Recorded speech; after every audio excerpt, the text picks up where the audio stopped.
Very good. Go for it. Hey, welcome everybody. This podcast is it's brand spanking new, and it's designed for our youth group. It's designed for what we call family on Friday nights. It's where we're going to be honest with each other. We're going to laugh a lot. Hopefully not cry too much, but beyond that, we're going to just go deep into areas of Christianity that we don't always talk about on Friday nights. This is our first episode. It's a really special episode because I'm inviting our youth pastor, Pastor Ollie Manses, up into the stadium. Yo. Welcome, man. Thank you. How are you going? Oh, pretty good. That's pretty so good. Yeah. No, that's awesome, though. Ollie, we have, I'm speaking for the youth group. And, Yeah, absolutely. Yeah. And we have been so blessed to have you as our youth pastor these last few months. And we're really, really looking forward to where you're taking us this year and beyond that. But I was thinking because this is our first youth group, this is our first podcast, sorry. Yeah. And because we'll be doing this a few times, hopefully, I thought I might ask you a few different questions, get the youth group getting to know you a bit better, some are playful. So question number one, how big is your family? Like my immediate family or extended family? Let's go immediate. Let's go immediate to start about? off with, and then we can jump back in. All right. So first of all, I'm married to the beautiful Alicia Mensah, and together we have 5 children. Woo! Yeah. 2 boys and 3 beautiful girls. Nice. Yes. Okay. Yeah. Does pineapple belong on pizza? No, it does not. Why? I feel like for the youth group, we can ask why. You see, I like my fruits separately to my savories. It's kind of like a personal thing, but I'm also gonna make it universal that pineapple does not belong on pizza. Anyway, but having said that, my kids love pineapple on pizza. My wife don't like it, but they do. But the kids do. There's good. Speaking from personal observation, I disagree with that, to say it lightly. Okay. But every opinion is valid and respected here. Yeah, but I'm still gonna do a sermon on that for youth group. Why pineapple doesn't belong on pizza? Looking forward to it. I'm not looking forward to it. I respect you. Respect the pastor. Oh, good to know. Okay, so moving on. Yeah. What if you were on an island by yourself? 3 things. By myself. 3 things. Yep, by yourself. No Alicia, sorry. Oh, by myself. What would I have? Even though Alicia could be one of the 3 things. So, well, definitely Alicia. People don't care. 30 bags of rice. 30 bags of rice. Yeah, because I love rice. I love rice. Yeah. So that's 2.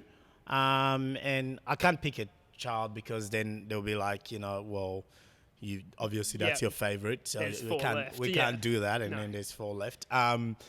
What else would I like? I'll probably say maybe a guitar. Guitar. Yeah. There you go. Yeah, just strum along to the 4 chords that I know how to play. Youth pastor knows how to guitar, guys.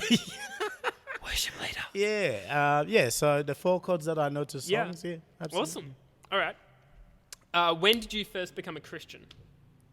When did I first become a Christian? Well, I can't necessarily say, because I grew up in a Christian home. My dad was a pastor. My whole family was involved in church leadership and church ever since growing up. But I could remember probably when I was around about 14 or so, or 15, thereabouts, I made the conscious decision to, invite Jesus into my heart and, ask him as my Lord and Savior. Yeah. So even though I grew up around church and church activities, I think that making that personal realization for myself on who Jesus was and what he means is important. No, that's awesome, man. 14, 15. That's so good. Okay, so the last joke question. Okay. And I think right now, for a moment, like importance and levity to the situation is a lot of people are struggling with this right now, and it's I know it's just a really touchy subject in Australia, in the world as well. But I feel like it's really important that we, as a youth group, as a culture, start recognizing those questions. And what's the best alternative to toilet paper? Leave leaves.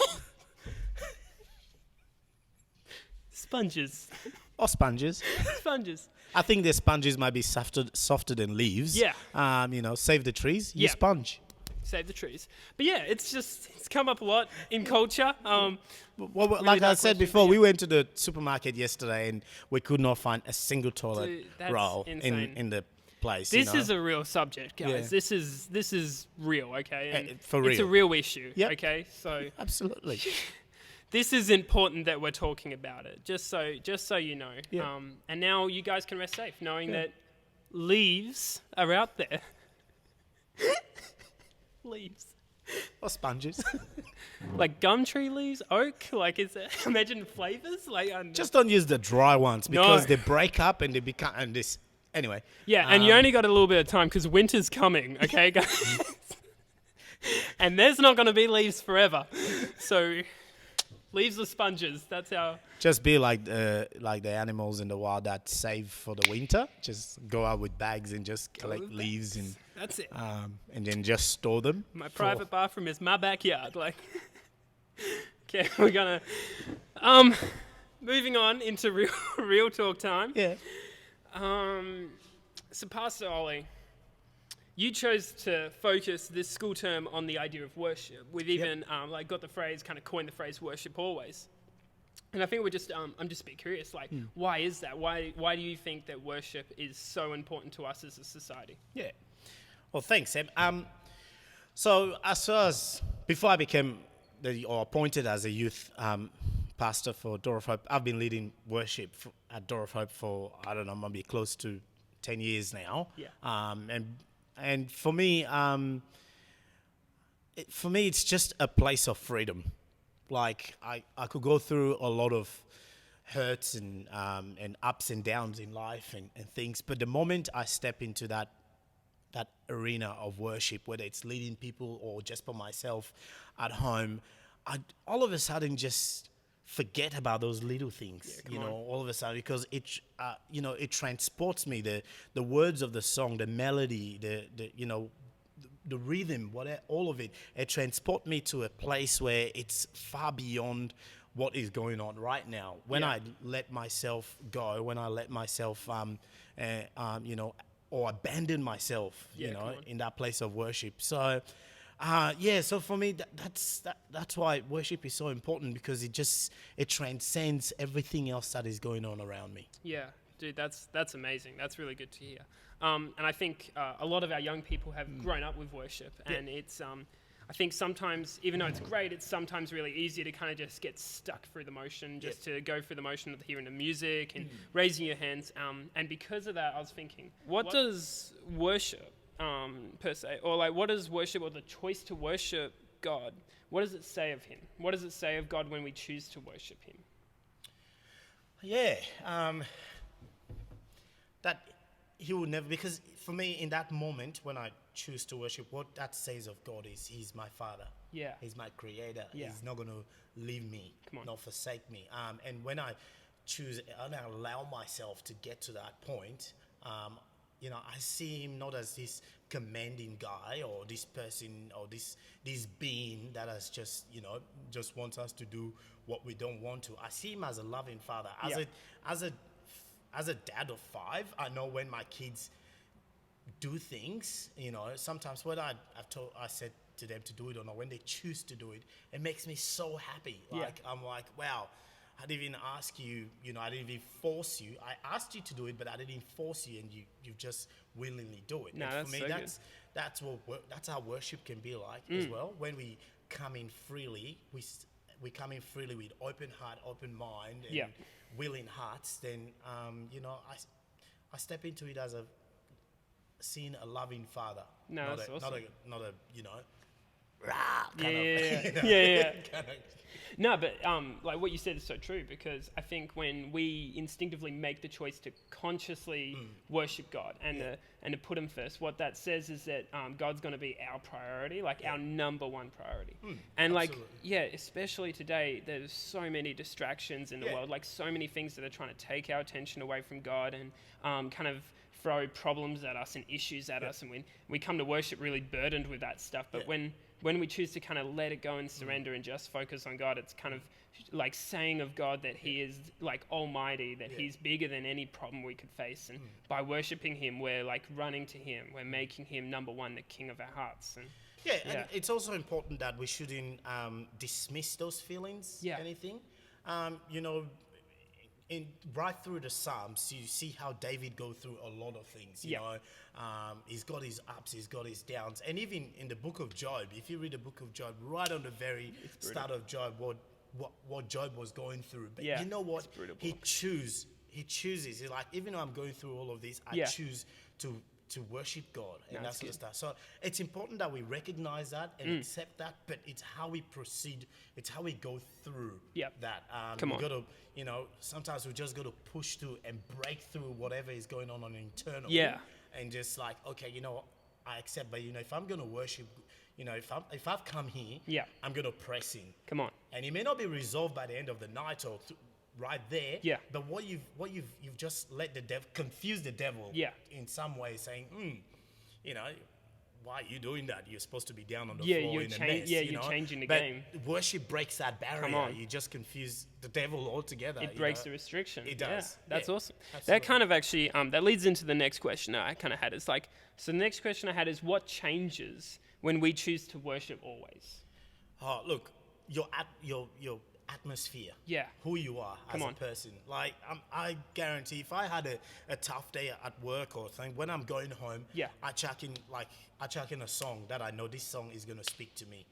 It's going to chuck in my favorite worship song or my favorite worship band and listen to it. And I tell you what, it's only a 7-minute drive, but by the time I get home, if I allow myself, my atmosphere changes. It just, my mood increases.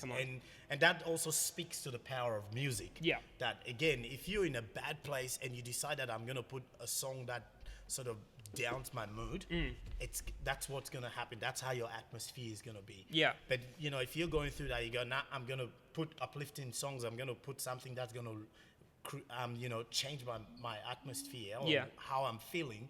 Then that's how worship changes. Worship changes your atmosphere. It changes who you are, both on the outside and on the inside. Because music just goes to our inner being. That's amazing, and it kind of ties into why we use worship as music as Christians so often when we worship. But I was thinking of the question, and I kind of came back to I think it's in 1 Kings 18, and it's basically when Elijah chooses to start praying, and he is seeing the worst situation. He's seeing all this drought that's happening in Israel. He's not seeing any provision, but he chooses to start praying and worshiping God through that.